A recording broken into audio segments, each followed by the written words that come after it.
ngi fii ci Mbàkke Kajoor mu mel ne ay fan yu néew rek mooy des ngir ñu amal grand magal dem Mbàkke Kajoor Iddiso 2023 di bis bi ñuy màggal ak fàttaliku gane ak àdduna Serigne Mouhamadou Lamine Bara ibn Khadim Rasoul.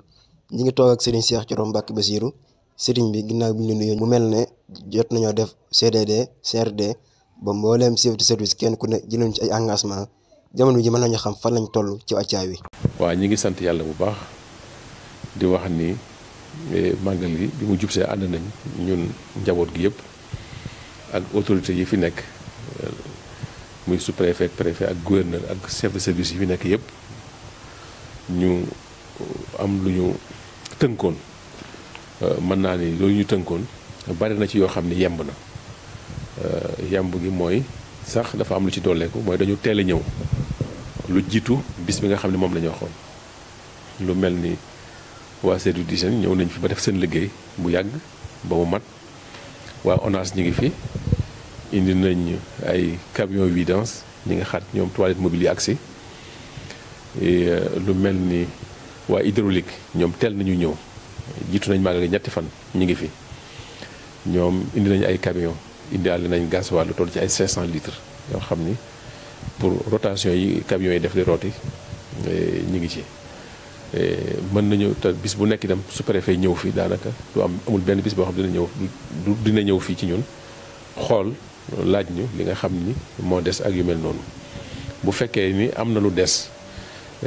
ci wàllu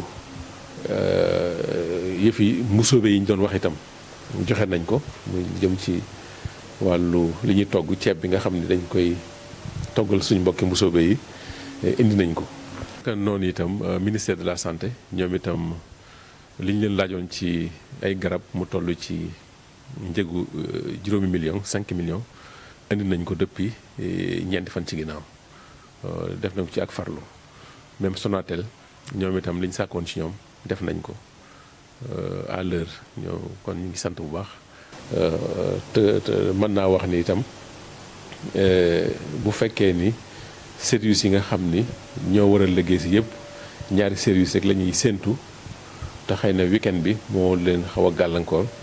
mooy waa Sénélec dañoo waxan ci ñoom ñu jox ñu ñetti kilomètres ci kër yi nga xam ni moo yokk ci dëkk bi ñoom lañ gisagul ak lanterne yi nga xam ne dañu ko soxla woon ci ñoom ñooñu rek ñoo xaw a des ak waa Eaux et Forêts ñoom itam matt mi nga xam ni dañ ko waroon toggee boobu ak seegul lu dul loolu nag mel na noo xam ni kawe na suñ njort ndax teel nañoo ñëw te ñu ngi liggéey bu set macha allah waa ministère élevage ñu yor saytu wàllu ndawal gi ñoom it dañoo ñëw fii wut seen bureau ci commune bi ñu ngi fi di liggéey sécurité bi commandant brigade bu Daaru Musti ànd nag commandant su brigade bu Daaru Marnaan ñëw nañ fi ñu ngi ci dëkk bi nekk ak ñun di xool kër sëriñ si nga xam ni fa lañu war a yóbbu ay li ñu war a liggéeyee ñëw nañ fi di ko xool donc mën na maa wax ni daal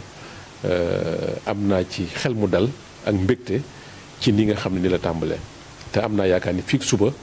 dinañ gis waa Sénélec ñëw def seen liggéey ndax ñoom ñaare bu ñu daan liggéey ñoo fi daan jiitu te ñoo jëkk def seen liggéey kon xam naa ñi ngi ci yoon wi ñëw loolu nag ñu ciy sant taxawaayu gouverneur de la région de Louga moom taxawaayam da cee farlu lool ànd ci itte ak préfet su préfet ak mboolem chef de service yëpp nag ñu ngi fi voilà donc daal loolu lañ mën a tënk ci li nga xam ni moom lañ tënkoon ak ñoom